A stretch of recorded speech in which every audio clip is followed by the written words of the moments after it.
Hello students, last class में हमने transportation in animal पढ़ा था और ये जाना था कि एनिमल एक कॉम्प्लेक्स ऑर्गेनिज्म है तो उनके अंदर ट्रांसपोर्टेशन करने के लिए डिफरेंट सब्सटेंस का एक कॉम्प्लेक्स सिस्टम होता है जिसे सर्कुलेटरी सिस्टम कहते हैं। तो सर्कुलेटरी सिस्टम के हेल्प से वो जो डिफरेंट सब्सटेंस होता है, फिर वो गैसेज हो, फूड हो, एक्सक्रीटरी प्रोडक्ट हो, इन सबको एक पार्ट से दूसरे पार्ट तक पहुंचा पाता है। लेकिन आज की जो क्लास होगी वो हमारी ट्रांसपोर्टेशन इन प्लांट समझने के लिए होगी। तो अगर मैं कहूँ ट्रांसपोर्टेशन इन प्लांट, तो प्लांट जो है वो as compared to animal human काफ़ी मतलब सिंपल है। तो उसके अंदर कोई ऐसा पार्टिकुलर कॉम्प्लेक्स सिस्टम नहीं होता ट्रांसपोर्टेशन करने के लिए। उसके अंदर इसके जगह पे कुछ परमानेंट टिश्यू हैं जिसके वस्कुलर टिश्यूज भी कह सकते हैं, जाइलम और फ्लोएम, जो आपने ऑलरेडी 9th क्लास में पढ़ लिया होगा।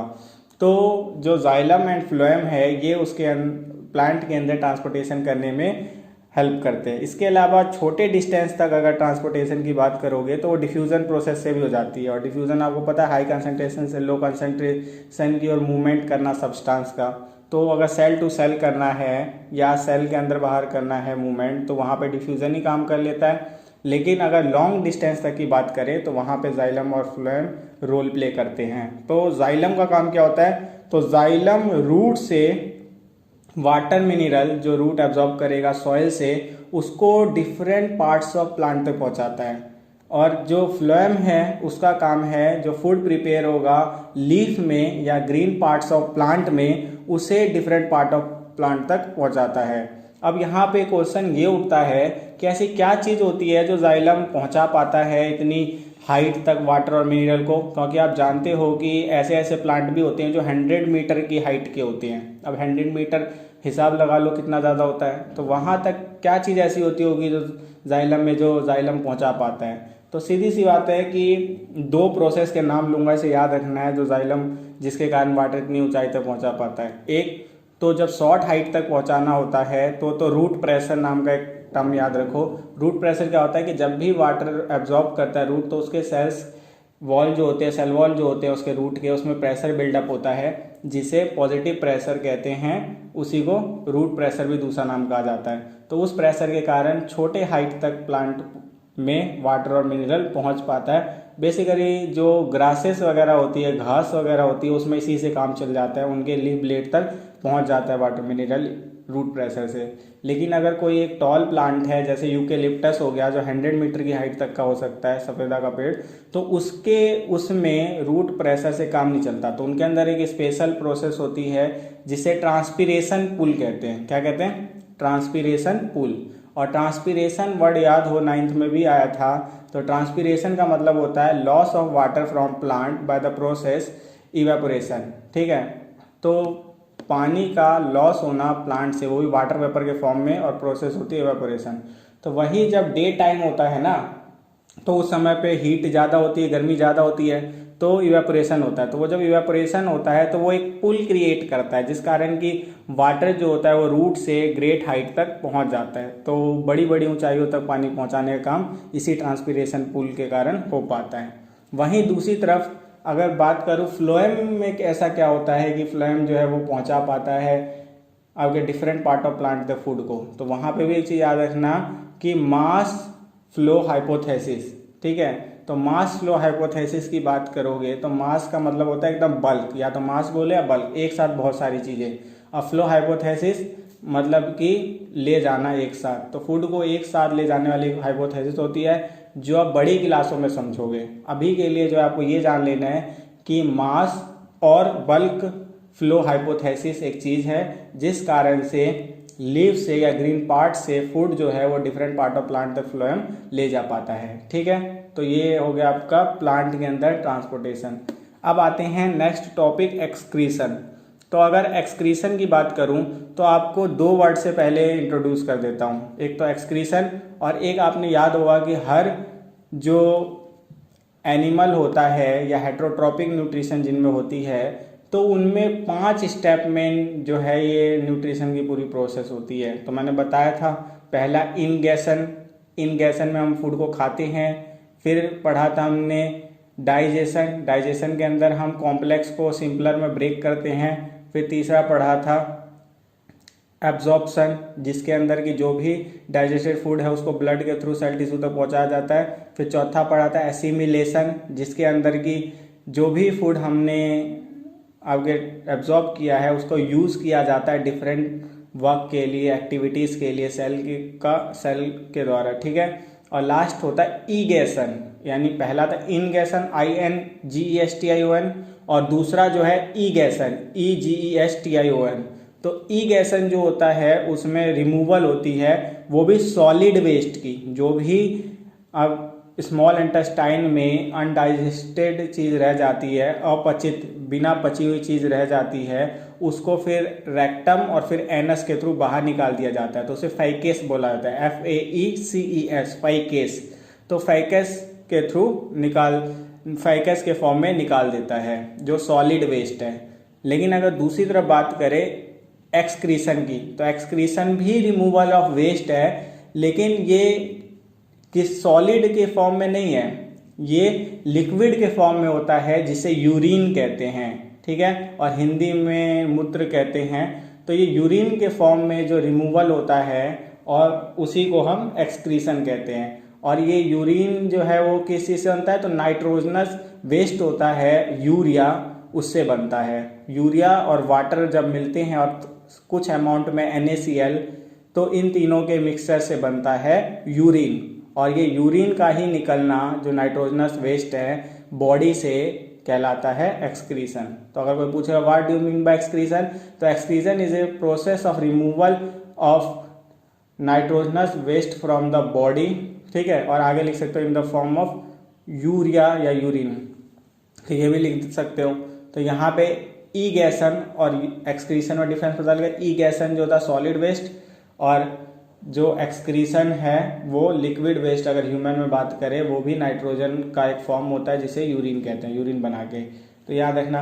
अब पेपर में ये भी क्वेश्चन आ सकता है कि एक्सक्रीशन की क्या जरूरत है ह्यूमंस में या एनिमल्स में, तो वहाँ पे ये याद रखना कि अगर एक्सक्रीशन नहीं होगा तो जितनी भी हार्मफुल सब्सटेंस है हमारे बॉडी में, जैसे यूरिया हो गया जो नाइट्रोजन का वेस्ट है, तो वो हमारे बॉडी के लिए काफ़ी हार्मफुल हो जाएगा। उसका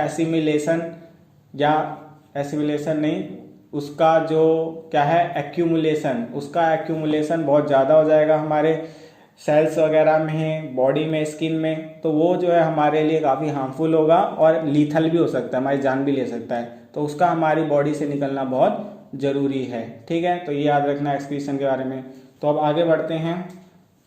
एक्सक्रीशन को समझ लिया तो अगर आपसे कोई पूछे कि बॉडी के अंदर जो एक्सक्रीटरी प्रोडक्ट बनते हैं वो कैसे बनते हैं, तो सीधी सी बात है कि कई सारे वेस्ट जो होते हैं वो प्रोड्यूस होते हैं जब अलग अलग मेटाबॉलिक एक्टिविटीज़ होती है।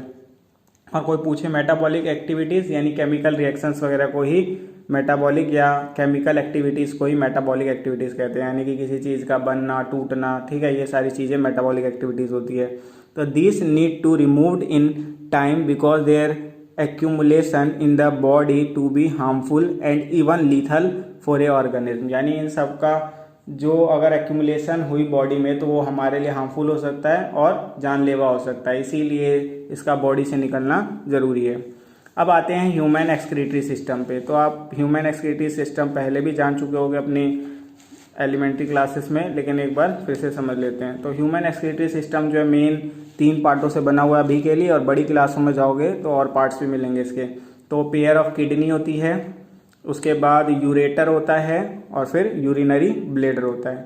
तो किडनी का मेन काम, एक समरी दे रहा हूँ, किडनी का मेन काम होता है ब्लड को फिल्टर करना और यूरिन फॉर्मेशन करना, और यूरेटर का काम होता है उस यूरिन को जाके यूरिनरी ब्लेडर में क्या करना, स्टोर करना। और यूरिनरी ब्लेडर में जब पूरा फिल हो जाता है यूरिनरी ब्लेडर, तब जाके वो सिग्नल भेजता है ब्रेन को, और वहाँ से फिर क्या होता है कि इसमें जो है वो सिग्नल मिलता है कि इसे अब बाहर निकालना है, और जो पीनस होता है, ठीक है, या फीमेल के अंदर जो उनका स्पेशल ऑर्गन होता है उससे बाहर निकलता है, ठीक है। तो यहाँ पे जो आपको समझना था वो ये कि इसमें 3 पार्ट से ह्यूमन एक्सक्रीटरी सिस्टम बना हुआ है। मेन पेयर ऑफ किडनी, दूसरा यूरेटर, तीसरा यूरिनरी ब्लैडर और फिर यूरेथ्रा से होता हुआ बाहर निकल जाता है। ठीक है, तो आगे बढ़ते हैं। अगर हम किडनी के बारे में थोड़ा सा और समझें, तो किडनी क्या होता है, तो जैसे हमने हार्ट पढ़ा था पंपिंग मशीन है, वैसे किडनी जो है वो फिल्टरिंग मशीन है। आपने देखा होगा कि अक्सर जो घर में जैसे चाय वगैरह बनता है तो उसमें जो चाय पत्ती होती है उसे फिल्टर करने के लिए एक चीज़ यूज़ की जाती है। वैसे ही हमारे शरीर में भी जो हार्मफुल सब्सटेंस होते हैं, टॉक्सिक सब्सटेंस होते हैं, ठीक है, वो बेसिकली ब्लड में प्रेजेंट होते हैं। तो उस ब्लड को फिल्टर करने का काम जो है वो किडनी करता है। ठीक है, और किडनी कितने होते हैं, तो 2 होते हैं, यानी एक पेयर होता है। अगर एक किडनी ना भी हो तो एक किडनी से भी हम आगे सर्वाइव कर सकते हैं। तो अक्सर आपने देखा होगा अगर किडनी वगैरह खराब होती है तो एक किडनी लेके भी इंसान जिंदा रह जाता है। तो यहाँ पे किडनी की बात आई थी, तो किडनी क्या था, it is a bean shaped, यानी राजमा देखा होगा आपने, राजमा शेप का होता है, which lies near the vertebral column in the abdominal cavity, यानी अगर आप कमर के पास देखोगे, ठीक है, तो वहाँ से एब्डोमेन कहते हैं उस रीजन को, तो वहाँ पे ये प्रेजेंट होता है और दोनों साइड में, लेफ्ट एंड राइट साइड में होता है, थोड़ा सा बैक पीछे की ओर। तो is composed of many filtering unit called nephron, it is called the functional unit of kidney. और एक और चीज़ इंपॉर्टेंट याद रखनी है, जैसे सेल जो था 9th क्लास में पढ़ा था हमने कि वो हमारा क्या होता है, स्ट्रक्चरल एंड फंक्शनल यूनिट होता है, यानी हमारे शरीर में जो सारे काम वगैरह हैं वो सेल करता है और स्ट्रक्चर भी बनाता है।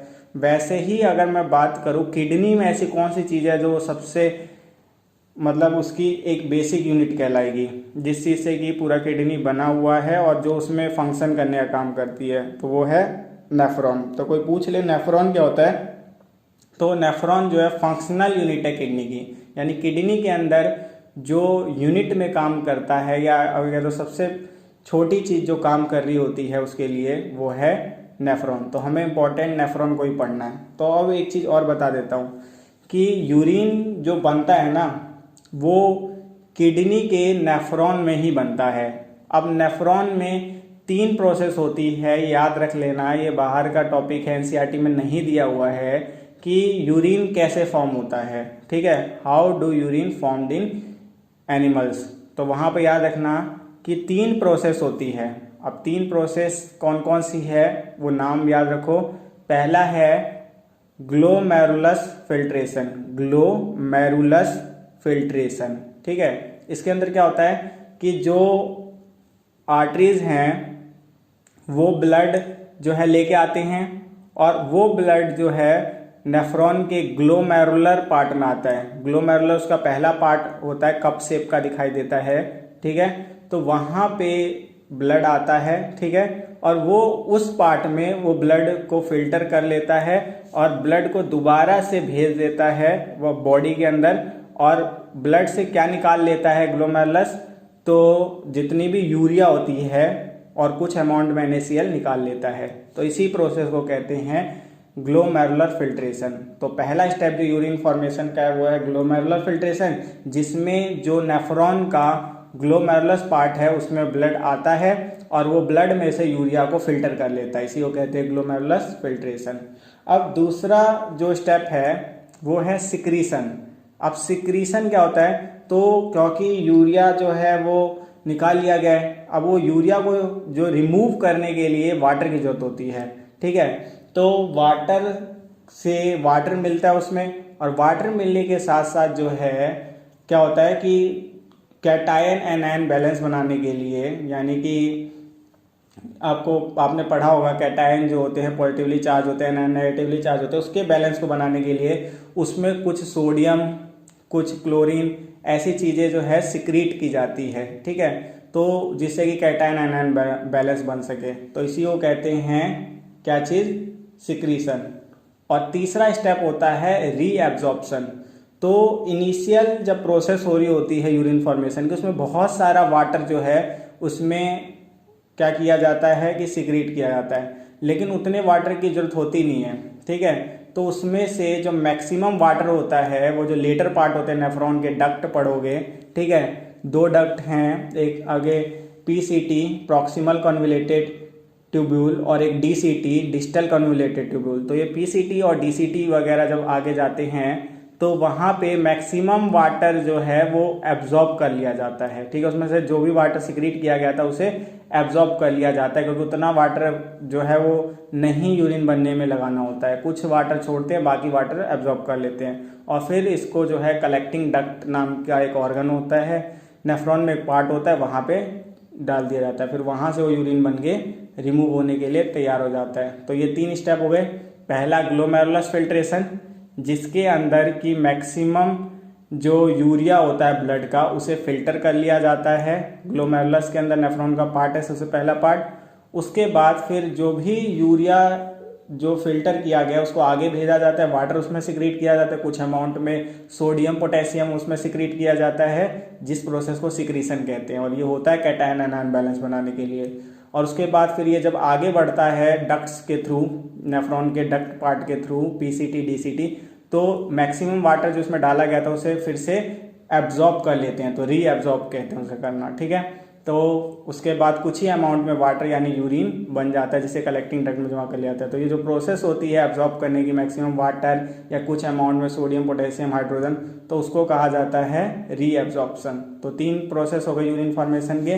पहला ग्लोमेरुलस फिल्ट्रेशन, सिक्रीशन, रीएब्जॉर्प्शन। और इन तीनों प्रोसेस के बाद यूरिन फॉर्म हो जाता है जो कलेक्टिंग डक्ट में स्टोर होता है, और वहां से फिर ये भेज के यूरेटर्स के थ्रू यूरिनरी ब्लैडर में जमा किया जाता है, जहां से यूरेथ्रा के थ्रू ये बाहर निकल जाता है। तो ये पूरी प्रोसेस थी किसकी, यूरिन फॉर्मेशन की। और किस में होती है, तो नेफ्रॉन में होती है। और नेफ्रॉन किसका फंक्शनल यूनिट है, किडनी का। और किडनी क्या है, फिल्टरिंग यूनिट है, और फिल्टरिंग मशीन है या फिल्टरिंग ऑर्गन है हमारे बॉडी का।